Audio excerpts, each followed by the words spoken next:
Trading items of unequal value. A few years ago, a paper industry executive told me about a multi-million dollar deal that he just couldn't close. We thought and thought about the deal and the customer and tried to figure out what they wanted, said the executive, Larry Stillman, who is now an entrepreneur in Utah. We finally figured out what it was. It was for basketball tickets. Ticket to the finals of the National Basketball Association, but tickets nonetheless. To the customer, this was just the kind of validation it wanted, that its vendor would do almost anything to make its customers happy. As a result, Larry's company got a paper supply contract worth millions of dollars. Larry discovered something that day that few people practice and even fewer understand enough to use consciously, constantly, and successfully. It is the notion of trading items of unequal value. All parties value things differently and often unequally. Once you find out what they are, you can trade them. In the process, you get what you consider valuable things for yourself. In exchange, you can give up things that have relatively little value to you. Trading items of unequal value will cause the overall number or value of items in the negotiation to rise, making more available for all. The other party will become less price sensitive, the relationship will get better, trust will be higher, and your own value to the other party will increase, whether in business or personal life. Some people call this expanding the pie, others label it win-win, still others call it interest-based negotiation. Others describe it as collaboration. But none of these catchphrases really captures the mechanism you need to understand in order to use this powerful tool with confidence and consistency. None of these phrases tell you how to do it.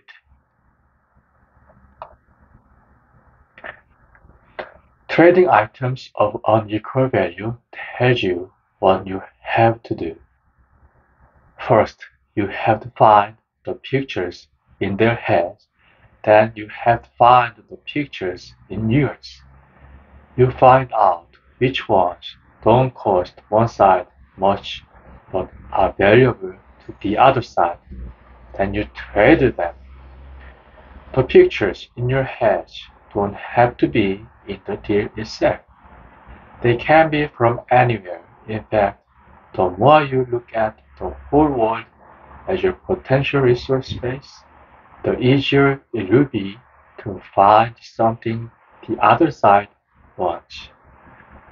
The CEO of a major company in Philadelphia once said that the most important thing he ever did for his most important business client in a 20-year business relationship was to pick up the client CEO's mother-in-law at the Philadelphia airport on Saturday night. His action had nothing to do with any deal, but it affected every deal forever after. As with many of the tools in this book, Trading items of unequal value may seem counterintuitive, but the more you practice with it, the more you will see how effective it is. How it works. In 2000, I taught a two-day negotiation workshop in London for the 40 senior mergers and acquisition executives for Tyco International. At that time, Tyco was the world's most acquisitive company. It was buying an average of a company a day. One of the executives, Matt Roger, who was Tyco's head of M&A, took to heart the concept of trading items of unequal value. The next week, he persuaded a British company that wanted to sell Tyco a subsidy for £3 million, about $6 million US, to instead pay Tyco to take the company off its hands. Here's how it happened. The British company's major condition was that it had to unload the subsidy with it. Matthew found out that the subsidiary, a closed-circuit TV installation and maintenance business, was losing a lot of money. In fact, its parent company would violate its bank agreement on that if the subsidiary wasn't divested in 3 weeks. The entire enterprise, worth at least £30 million, was in jeopardy, Matt said. So Tyco offered to take the subsidiary off the British company's hands within 3 weeks. If Tyco got the subsidiary for nothing, Tyco would save £3 million, cost the company, and the British company would save at least £27 million, saving from not losing its bank credit and going under. Matthew promised that Tyco would drop everything if need be to do the deal. At the last moment, the British company agreed to pay Tyco £60,000 for Tyco's administrative costs, including, of course, dinners at fancy restaurants. That is how Tyco was paid to take a subsidiary off another company's hands. In essence, Tyco offered to trade the ability to fast-track the sale for a reduction in the sale price from £3 million down to zero.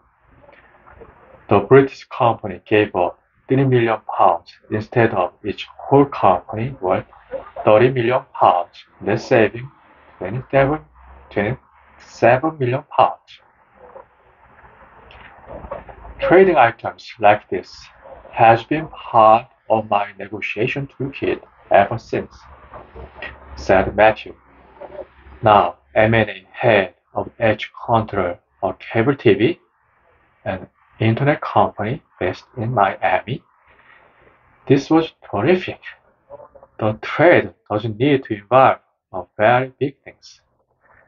We are all familiar with the positive effect of buying a single flower for a loved one, or bringing back something unusual and inexpensive from a trip. It is not the monetary value of the gift you are providing that matters much of the time. You are providing respect, friends, love, and the value of your time. You are valuing the other person in return. They love you more, and this, as they say, is priceless. Throughout the book, there are examples of ordinary people trading items of unequal value. You do the wash on Monday, and I do the shopping on Tuesday. You have the keys on Wednesday, and I take them on Thursday. This chapter is designed to give you a structure around which you can do this in a more conscious, effective, and profitable way.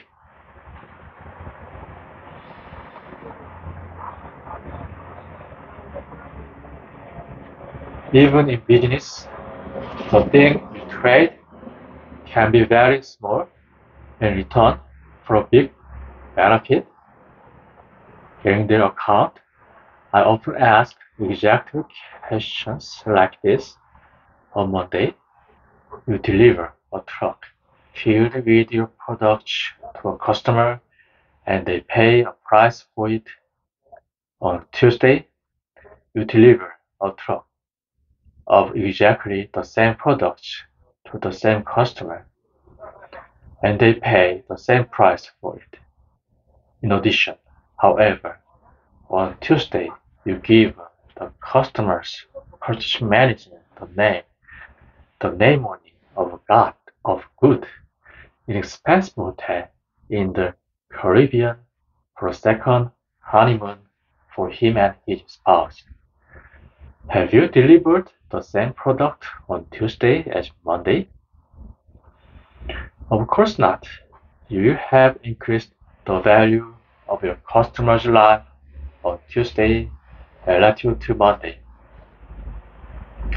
Marginally, for sure, but marginally is often all that is needed to succeed in a highly competitive world. Think of your counterparts as the repository of a billion sepsis. Some are in the deal, many not in the deal. The more of those sepsis you light up, the less price sensitive they will be. The better the relationship, the more value in the deal. Some of my clients like the fact that I teach at a university. I provide them and their kids advice on how to improve college entrance application.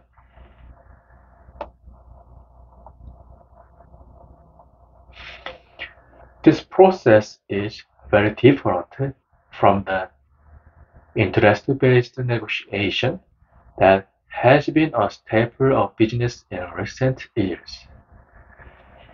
The interests usually refer to the proximate reasons why people want the things they are asking for. If the bank gives me a lower interest rate on my purchase of a house, I'll transfer my account there. Or if you let me watch football with you on your new HD TV, I will bring the snacks.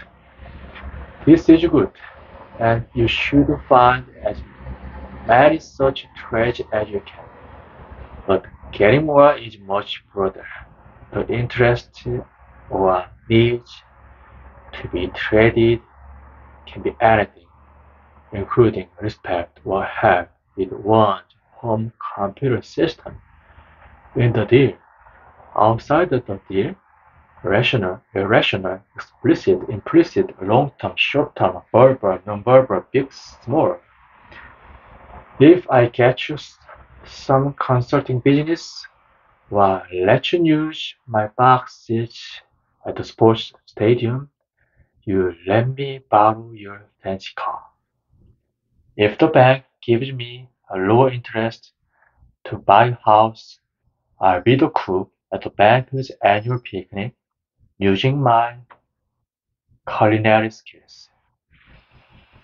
If I can watch football on your HD TV, I will mow your lawn all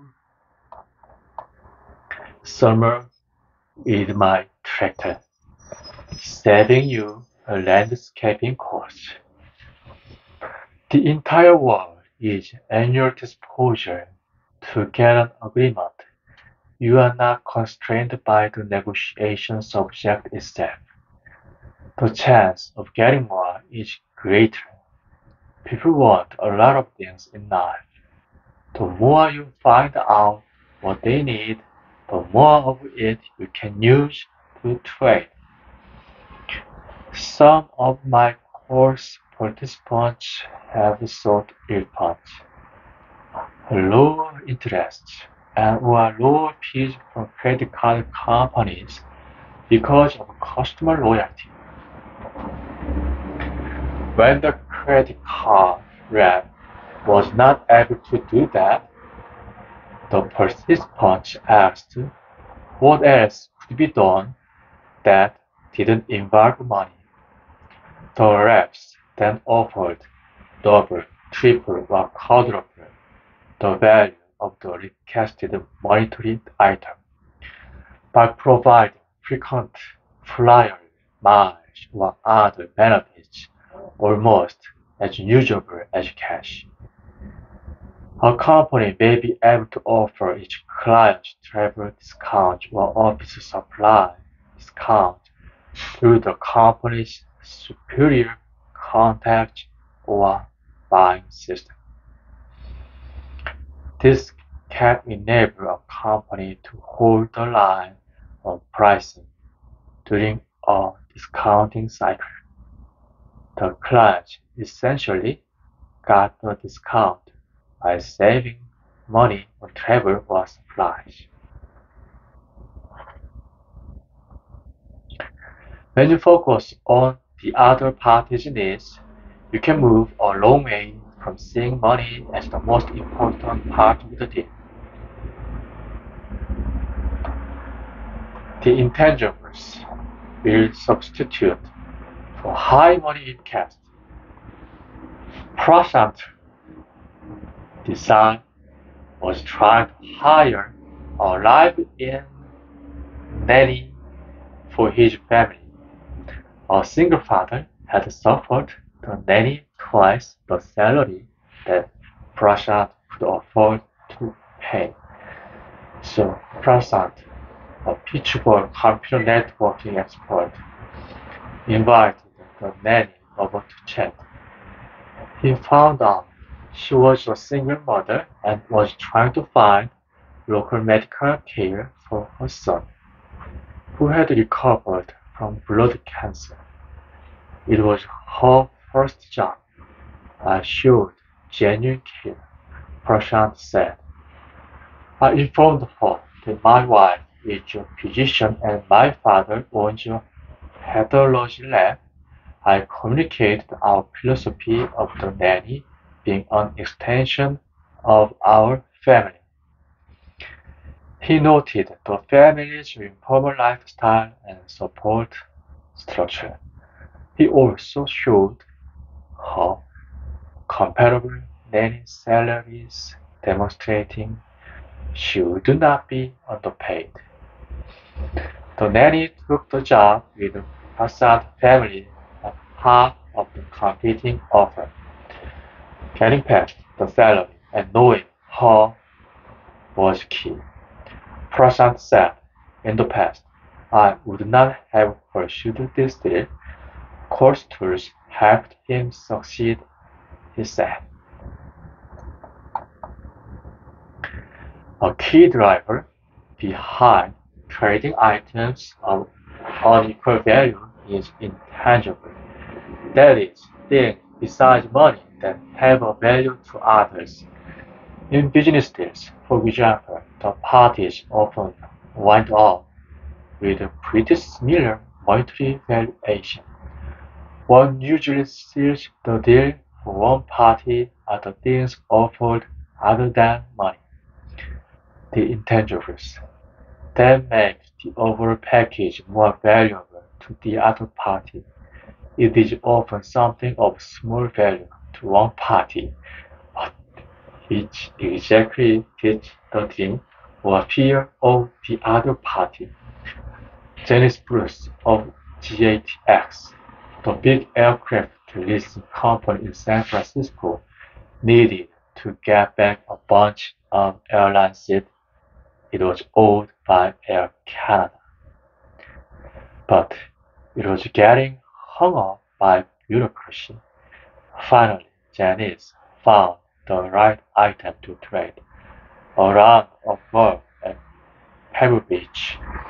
It was easy for her to arrange, and the executive at Air Canada appreciated the offer. As you will see later in this book, trading things of unequal value works wonderfully with the children. Children trade intangibles all the time. My baseball card for your marble, my doll for your stuffed animal. While the underlying item is tangible, the intangible component is the special attachment that someone has to a specific item.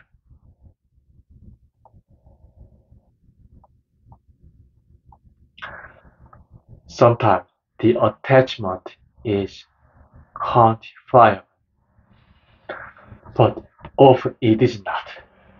For example, a specific item to be sold might be a cookie. If it's an ordinary cookie, you might pay $3 for it. But if it's an oatmeal cookie that prompts fond memories of your grandmother's cookies and the smell of cinnamon, you might pay $5 for essentially the same cookie. The intangible value is $2 to you. The human economic system started by trading items of unequal value. You have too much meat. I have too much bread. We trade. Money was aimed at standardizing things, but it can never replace the very specific intangible that you might provide them, something perhaps they alone value.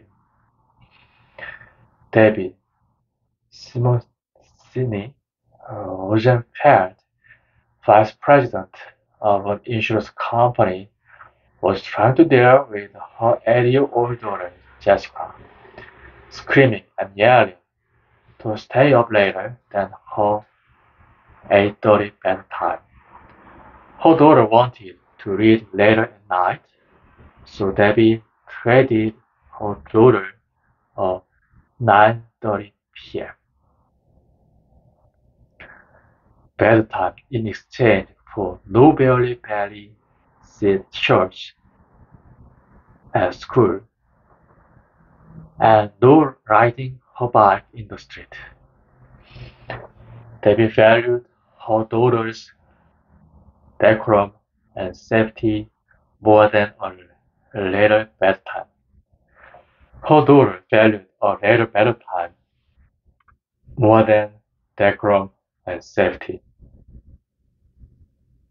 Children like to be involved in making the rules. Debbie said, if they get something, they will give up something. Nobuko Aoki, one of my former students and now at a leading US computer company,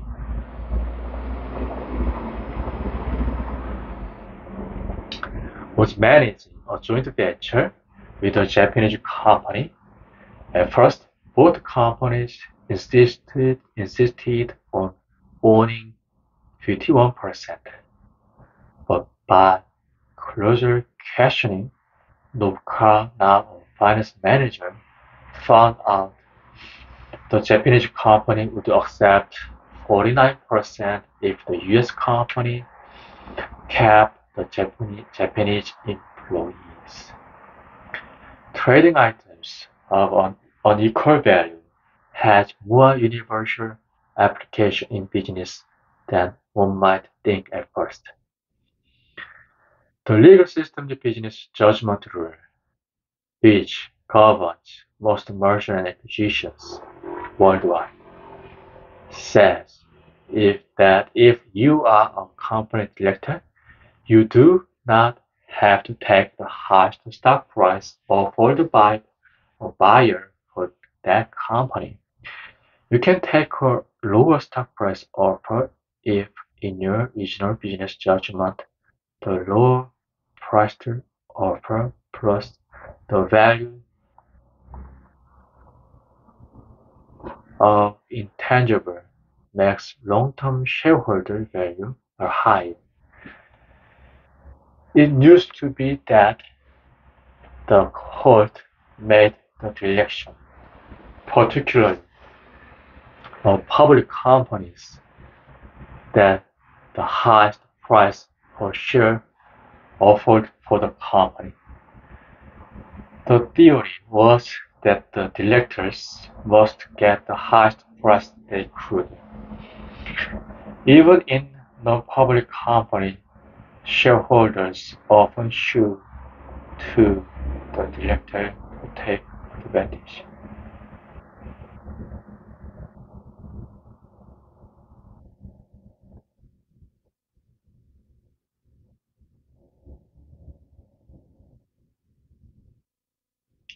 In recent years, however, the courts have come to realize the intangible, such as the company brand, the skill of employee, and company reputation, may be very valuable. Buyers who offered to protect these intangible assets in some way were sometimes allowed to buy the company instead of buyers with higher or cash offer. There has been an effort to quantify intangibles. Some years ago, it was estimated that the value of United Airlines brand was worth 3 cents per seat mile or $90 per passenger on a 3,000-mile trip. This is a vast amount of extra value. Coca-Cola's brand has been valued at $84 million. Two-thirds of Kellogg's stock value has been attributed to each brand. If you save a counterpart in a negotiation an hour a week, or freedom from care, or worry about risk, what could that be worth? If you start thinking like that, a whole set of new options will open up to you.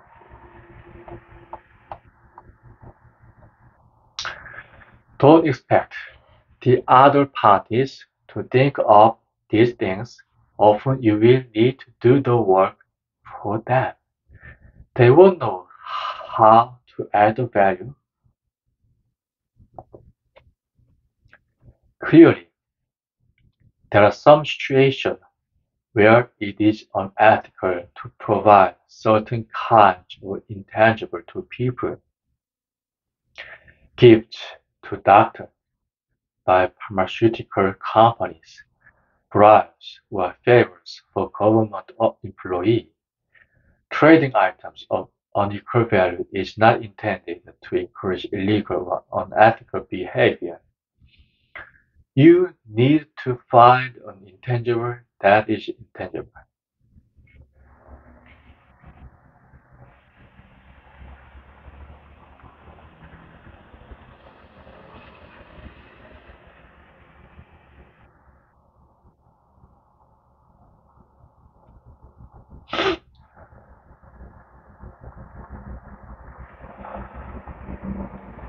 Okay.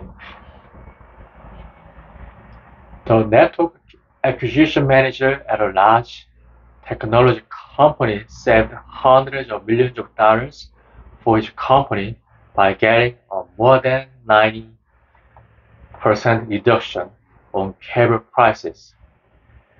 The vendor needed to finance another deal.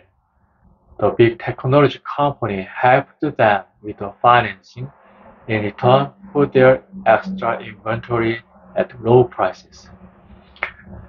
Eric Schwartz, vice president for law at Johnson and Johnson,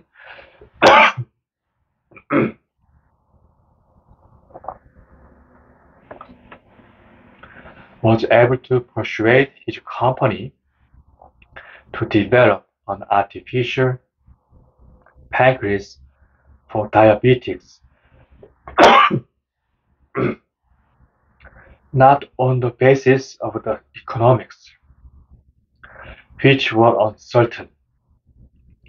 A partnership with the Juvenile Diabetes Research Foundation improved the rapport with the U.S. Food and Drug Administration, and the positive publicity and the consistency with the company's credo were intangibles that more than carried the day.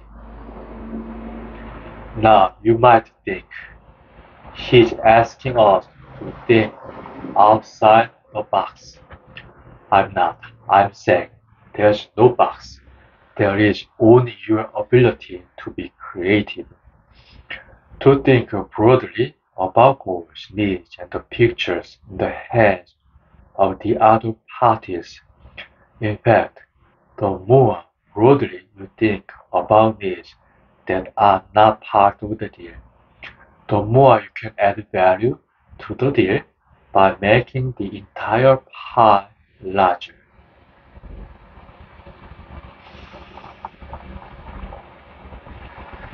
Needs. Many negotiators lie to talk about interest. People often have a hard time figuring out what it means. How does it differ from goals? Well, goals refer to what you want at the end of the process. In most negotiations, I have one goal and I have various needs that the goal would satisfy. That is, various reasons why I want this goal.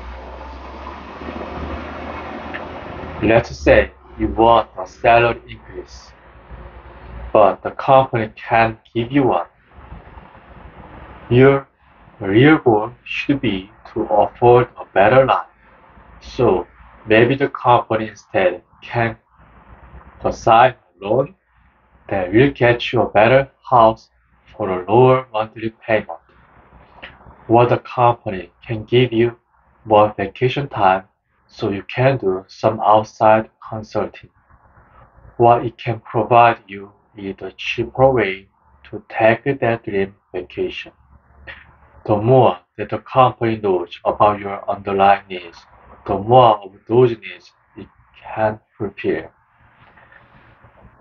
Another issue is that interest has generally presumed a certain rationality. Most people assume that the parties can have a rational discussion about the benefits they want. Truth is, the world is full of irrational people. The world cannot be made rational, despite efforts by many well-meaning people to make it so.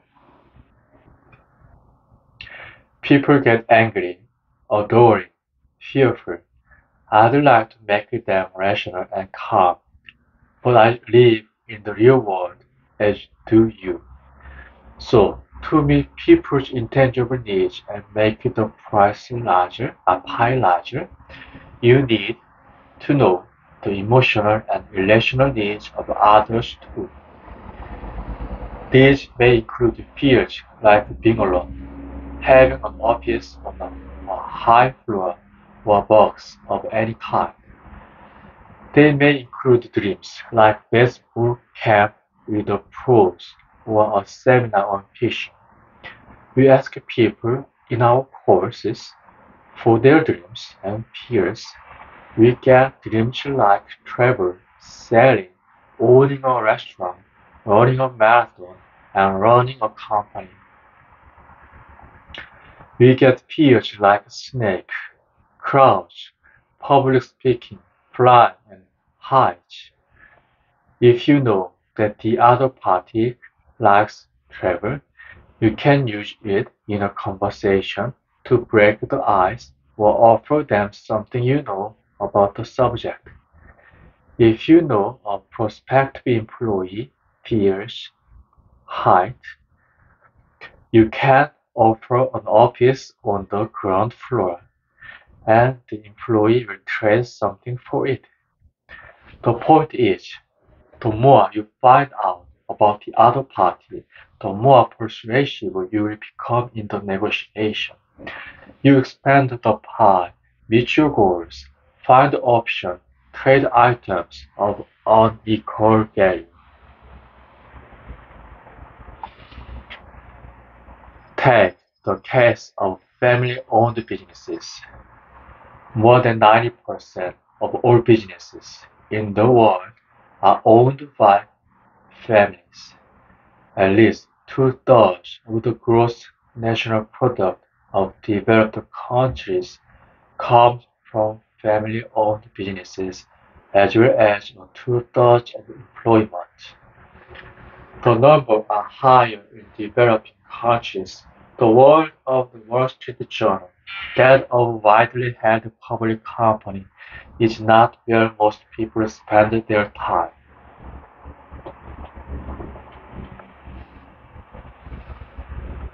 In the world where most people spend their time, intangibles are much more important than most people think. In many family-owned business deals, the founder and the builder of the company often asks an outrageous price to sell his company. But probing deeper, you might find that what he really often wants are intangibles. He wants respect. He wants to keep the brand name. He wants to have his picture prominently spread in the lobby of the buildings. He wants to get a summer job for his niece or be appointed emeritus on the board. In other words, he'll accept a low price plus intangibles. Missing these cues makes you less likely to make a deal. In much of business, money is not the most important item of importance to either side. Regardless of what they say, the price has to be reasonable, but so much more is required. Intangibles can bridge the gap between the seemingly inflexible positions. Geoffrey Dubois' wife wanted him to kill the two mice that sometimes ran around their apartment. They transmit diseases, she said. Geoff, a venture capitalist in Paris, didn't mind the mice. He thought of them as inoffensive living animals. Whatever you think about their position, the real need of Geoffrey's wife was not to kill the mice. It was to not have them in her apartment.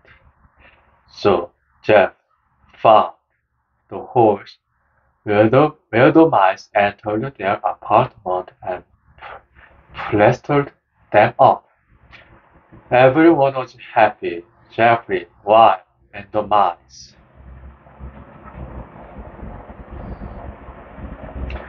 Rosemary thought then a Penn law student had given her 5-year-old daughter a department store fashion catalog that Rosemary was finished reading.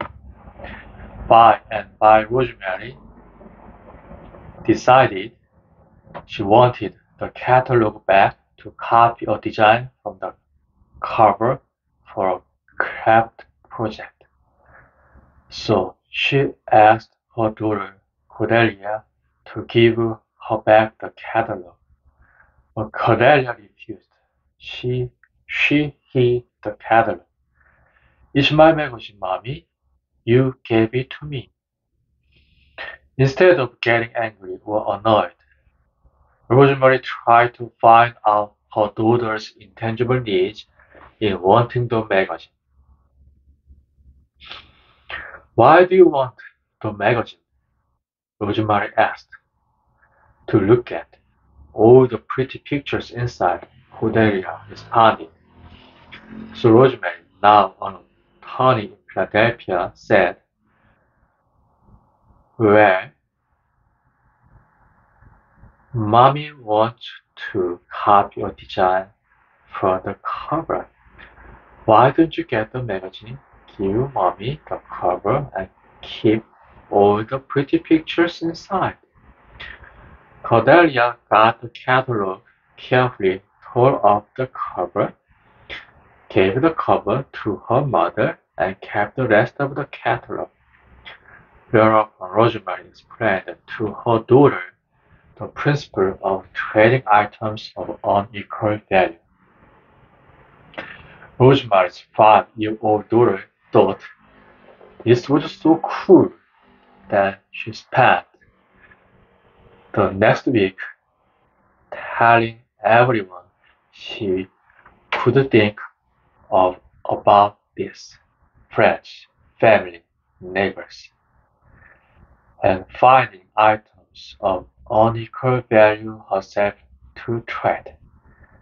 This is an example of how a mother made her daughter a better negotiator and improved their relationship. If you want to have a better negotiation, don't hide the process from your counterparts. Tell them about it.